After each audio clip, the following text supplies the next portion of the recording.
to the channel. I'm Dani Walker. Today I'm going to be sharing with you some countries that I think could win the Miss Universe title in 2022. I am aware that this is a super early episode, that many of these countries have not crowned their queens, but we're going to get into why I think that they could win in 2022. If you're new to the channel and like episodes like this, don't forget to subscribe and hit the notifications bell. First, we're going to lay down some ground rules for this episode so you can understand where I am coming from. I think it's important to mention that a lot of what I'm sharing here isn't just based off of conspiracy, but I'm going to be sharing with you things about each country's preparation. And so because of that, I don't think that winning the Miss Universe title is just coming down to luck, but it comes down to how they are consistently preparing their title holders for the title. Also, I think that the reason that some countries do well or continue to do well is because they follow trends and they pivot and they make changes versus other countries who may have done well 50 years ago, but haven't done so well recently because they haven't kept up with trends and they haven't pivoted. Also, I'm just gonna say it now, I am not focusing on the countries that are the surprises every year, and there are always surprises. Enter the Bahamas or Singapore at Miss Universe 2021 or Miss Australia at Miss Universe 2020. These contestants don't come from countries that have big sash factors, so some people are always surprised when they make it into a semi-final, and just because of that, because they don't have the history of doing very well at Miss Universe, I'm not going to focus in on essentially like a wild card that could be placing or winning at Miss Universe in 2022. Countries that I think of that could be potential wild cards though are ones like Japan, who just placed in semifinals in 2021. Or if we look at countries like Nepal or Myanmar, I think that they're really building their programs and doing well, and you could see them placing or winning. Now let's get started with some interesting facts about the pageant. In 2021, India won the Miss Universe title, but in 2020, India placed in the top 5. In 2020, Mexico won the Miss Universe title, but in 2019, they were second runner-up. In 2019, South Africa won the Miss Universe title, but in 2018, they were first runner-up. In 2018, Philippines won the international title, but they were top 10 in 2017. In 2017, South Africa won, but in 2016, South Africa didn't place. This is a rarity we're seeing right here. Now, in 2016, France took home the title, but they were top 5 the previous year in 2015. And then in 2015, Philippines won, but they were top 10 the previous year. Why am I sharing this? Because I think it's relevant information. Countries that are doing well, that are placing in the top 5 or in the semifinal, are the ones that we're usually seeing the next year win the Miss Universe crown. So that's why I think these countries are the ones to really pay attention to. So let's talk about them. Colombia. Never sleep on Colombia. I think that throughout their years, sometimes we see them rise in popularity or wane in popularity, but either way, never turn your back on Colombia. Let's look at some of their recent accomplishments. In 2021, they were top 5. In 2020, they were top 21. In 2019, they were top 5. In 2018, there was no placement, but let's also mention this. The evening gown that Miss Colombia wore to prelims was like nothing we've really seen on any other Miss Colombias. They typically do what some of you referred to as rinse and repeat. So a great metallic gown, very, very well fitted, and it's what we see them in, but it works. And then when they veered away from that in 2018, no placement. Then 2017, they were first runner-up. 2016, they were second runner-up. 2015, notoriously first runner-up. Of course, they won the title in 2014. Taking all of that into consideration, they're still gonna be front runners. Still gonna be front runners. I don't even think it matters. I mean, it does, but they can crown a number of different contestants and still do well at Miss Universe. They're solid. South Africa is another country. Don't forget about them. Don't feel that they're overhyped. Just because they won recently does not mean that they can't win again. And I think that the perfect example is Lalela placing second runner-up this year at Miss Universe. Even with a loss of support leading up to Miss Universe, she still overcame and placed as second runner-up.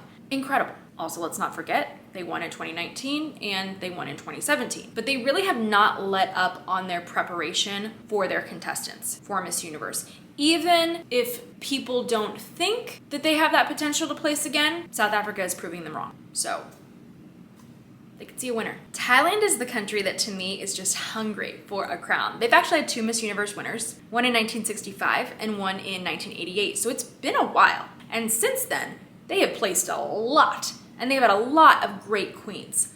But what we see consistently is that it seems like they're losing their placement and they're not placing as high as they potentially could because of the onstage question. When their queens make it there, it's not that the answers are bad or wrong or any of that. It's just that other contestants are delivering a stronger answer. So, and that's what makes Miss Universe hard. So they really, really need to just keep going on the same track that they're on and then focus in on the public speaking skills. They've got to be there because clearly they're getting through interview. You're getting through interview, but that's a different thing than feeling the pressure of a live audience with a question that might be difficult and a question that is asked in English, which might not be that contestant's first language. And to me, that's a whole other challenge in itself. So much potential. I've been rooting for them. I would be really excited to see Thailand win. Just a reminder, contestants do read comments on these videos, so let's make sure that we use our words in a way that is always uplifting and encouraging of one another. I feel like people are forgetting Brazil. Really, really are. It actually surprised me. So they've had 39 placements, if I'm not wrong. They won in 1968. And then I think what happened in 2020 is we forgot that they were first runner-up. We forgot that Julia was first runner-up. I think that the reason we forgot is because after Peru, Janik gave her onstage answer, everybody was thinking that she would win the Miss Universe title. She didn't. And then people were shocked that she wasn't in the top 2. And that whole thing outshined the fact that Brazil was first runner-up. Brazil is a country that has consistency.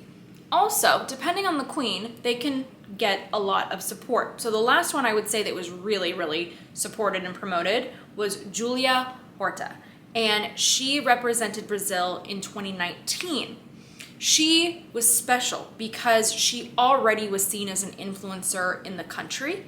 And so you add on to the fact that she won Miss Brazil and she had so much support. When I saw other Julia, compete the next year in 2020, I just didn't feel like I saw that amount of support for her. So I think they need to continue to support their title holders, keep doing what you're doing, and just really stay at it. Because, gosh, guys, first runner-up in 2020, that's close. Puerto Rico, oh yes, also great pageant history. Our most recent winner from them was in 2006, one of my personal favorite Miss Universes. Oh my gosh, the Lake goals, right? Gorgeous. But let's also consider, last time they were first runner-up was in 2019. Then they were top 10 in 2020 and in 2021. So here we're seeing it. We're seeing the consistencies, right? So don't turn your back on them. I especially really love how unique their gowns have been. So I'm really looking forward to seeing what gown they're bringing to 2022. And really for them, rooting and hoping that they get a really great, strong title holder once again that is just going to be that right fit for Miss Universe, because there's so many moving pieces when it comes to selecting a Miss Universe, and sometimes I think everything just has to align, and they're one of the countries that has the potential to do it, but everything does have to align. For obvious reasons, I'm really excited to include USA in this episode. So I'm excited about USA because now they are under new leadership. Crystal Stewart is delivering on what she said, and she's kind of taking things back in a way to be more glamorous and give better prep to Miss USA and truly make her this celebrity. And that's what's happening right now to Elle. Follow the social media. They moved her to a luxury apartment in Los Angeles. She is going now to movie premieres and events just like we saw Miss USA's doing in the early 2000s. We used to see Miss USA or Miss Universe interviewing on the late night shows, right? They had that kind of press, and that had gone away during IMG for Miss USA. So we need to bring that back. And with that also, Crystal's bringing in new sponsors.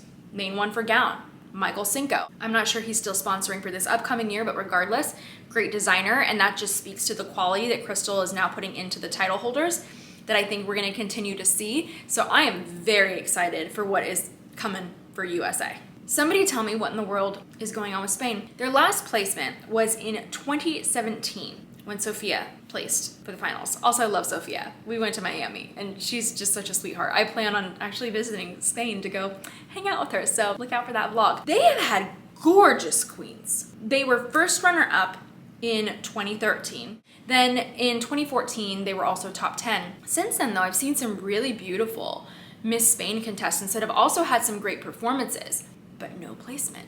2021, for example. what in the world is going on? So for me, I'm not sure what's happening. I would need to do a deeper dive, but when I look at them, I feel like they have everything that it would take to create a Miss Universe. Something's happening in prep though. Philippines, I think, needs to be back on everyone's list, okay? If they fell off your list, they need to be back on your list. They were just top 5 in 2021, regardless of people who doubted Beatrice's ability to place in the top 5.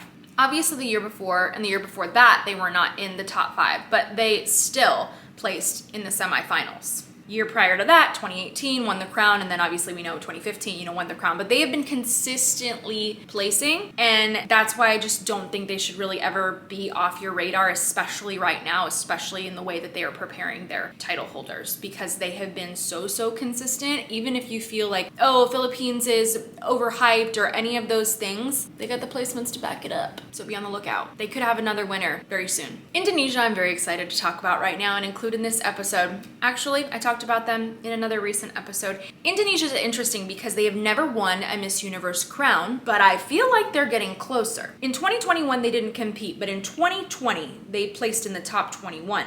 Prior to that, in 2019, they placed in the top 10. Prior to those years, there's also some other placements as well, but what I really want to focus in on though is the quality of their preparation recently. And the way that I see them preparing is in a similar way that we see countries like the Philippines prepare. It's an all-encompassing form of preparation. They're leaving no stone unturned. If you want to see what I'm talking about, watch their social media. Look at their press conferences. Look at the effort that they are even putting into a national costume, which isn't technically a part of the score at Miss Universe. It's its own thing. But details like that are all-encompassing. And really, I just feel like they're getting closer and closer. They're just going to need that right contestant. And yeah, we have to talk about that. And we know that it's rare to get it back-to-back, but it is possible. Venezuela, 2008 to 2009. It does happen. It's recently been very close to happening with South Africa. So it's rare, but it can happen. So that's why I still think keep India on your radar. Mexico, recent winner, 2020. We can't look away from them just because they won recently. I don't think that people should adopt that mindset that just because you won recently, you can't win again. Look at the Philippines and look at South Africa. Both of them won 2 Miss Universe titles within a 5-year period. So this is possible. The thing that I'm hoping for them, because they didn't get a placement this year, is I hope that they don't get so discouraged that they lose their momentum for prep for their 2022 title holder. Because I feel like that happens sometimes. You could see a country and they're placing, maybe they get their win, and then suddenly we go from a win to no placement at all, and then they lose that momentum. And then it goes away for years until they get a contestant that they're really excited about. That's what I'm hoping for them. They have the potential to do it again if they stay on track with the prep that they put into Andrea. Peru is another country that has the potential to win. And what really gets me is so interesting because I look at their queens that they've sent in recent years. Beautiful, great gowns, but we just don't notice them, I feel, as much unless the queen has her own following, which if you're a contestant, ladies, pay attention. There is value in building your audience, building your following before you go and compete somewhere like Miss Universe. Because look at Janik. She was second runner-up at Miss Universe 2020, but she was a big fan favorite leading up through the competition. But that wasn't just because she's Miss Peru and Miss Peru is going to get that support no matter what, no matter who she is, just because of the sash across her chest. She got that support because she had already built her own following and she was third runner-up at Miss Supranational. So people knew who she was. She had a fan base and she got that support leading up to Miss Universe. That's the thing that makes me think Peru has this potential, and we've seen them place here and there, but we haven't seen a recent winner, and I think it's because people aren't paying as much attention to them, and if you're not paying attention, then you're not bringing in as much support, as much sponsors, as much prep as you possibly could for that title holder. I think Janik is really smart. She's a great competitor, but I think that the reason people really noticed her was because of her past experience, because they were already familiar with her. So I think that for contestants, that's something to pay attention to. It's something that you can find value in. And honestly, that's why I encourage all of my coaching clients to work on their social media, the quality of the content that they put out there, not only for potential brand collaborations or growing your following or all of those things, but because it can translate and it can carry over into pageantry and help you in one way or another. Maybe it helps you with fan votes at a competition. Lots of different things, but managing your social media well is going to open up more doors for you in today's day and age. And that's exactly what I like to teach in the Content Queen course. So if you want to learn more about that, just click the description below. If you thought this episode was interesting, I think the next one you should check out is the other one that I created for top placing countries that I think are going to do well within the next several years. There's potential there to see a Miss Universe winner from them. So check that episode out next if you liked this one. Thanks so much for watching, and I hope to see you at the next episode.